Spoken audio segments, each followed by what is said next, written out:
India is grappling with essentially one thing. There are people who say, oh, okay, you should sacrifice a degree of growth, but in the long run, democracy will pay its dividends. But not everybody is entirely sure in India, because we keep looking at China and say, well, they've done fairly well without democracy, and their limousine is sort of hurtling on while we keep facing pothole after pothole. I'll tell you the ideal government. This is not serious. Ideal government is a dictator with a bomb placed around his heart, and if enough people ring the same telephone number, he blows up. Right. So you're protected from tyranny. Right. But you still have the advantages of a man's values and decisions, which in democracy is not there. Does that mean India will, according to you, at least India will get democratic dividends that will help us compete with China in the future? Well, or is the gap irretrievable? Yes, I would say recently, about 4 days ago, there's a well-known American senator who resigned, I think could have been Evan Bay, I'm not sure, saying he was fed up with Congress, where everyone is attacking each other. That was the only activity. There was no constructive joint thing. And I think people worldwide are getting a bit tired of that in politics. Yes.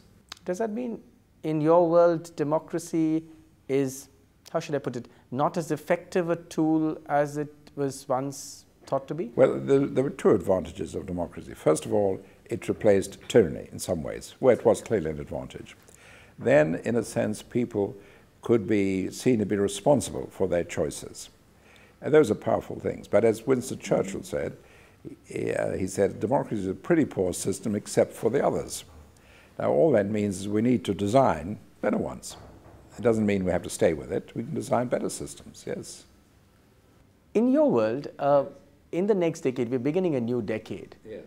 So much of how the next century will look like, people believe, will be determined by this decade. Yes. In ecology, in our businesses, in trying to solve conflict and war. Yes. What is the next big idea, Edward de Bono, for the next decade, which will define the next century? But what I'm saying, my new course, PCCT, right. But the emphasis on thinking, yes. Right. And for instance, the opposite is happening. If you give computers to youngsters in school, they believe all you have to do is search for the answer, not think. So people are giving up thinking. They say, no, we've got information, we don't need thinking. That's not true, that's rubbish. So because we're getting so much information, people have neglected thinking.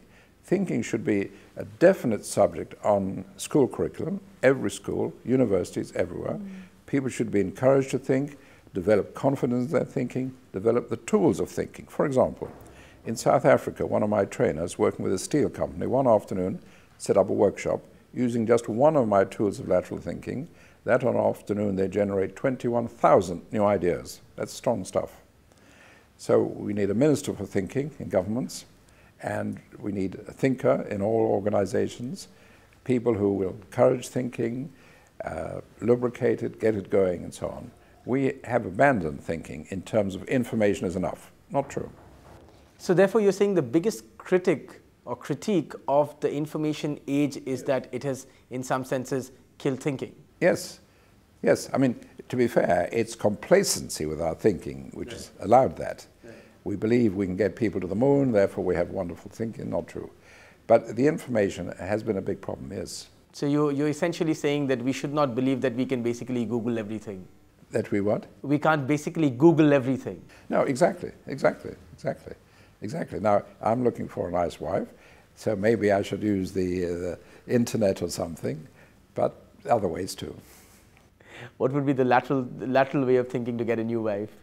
I haven't actually thought of that, but I will start thinking of that. Thank you very much for being on the show. Thanks very much. It's a pleasure. Pleasure. Thank you.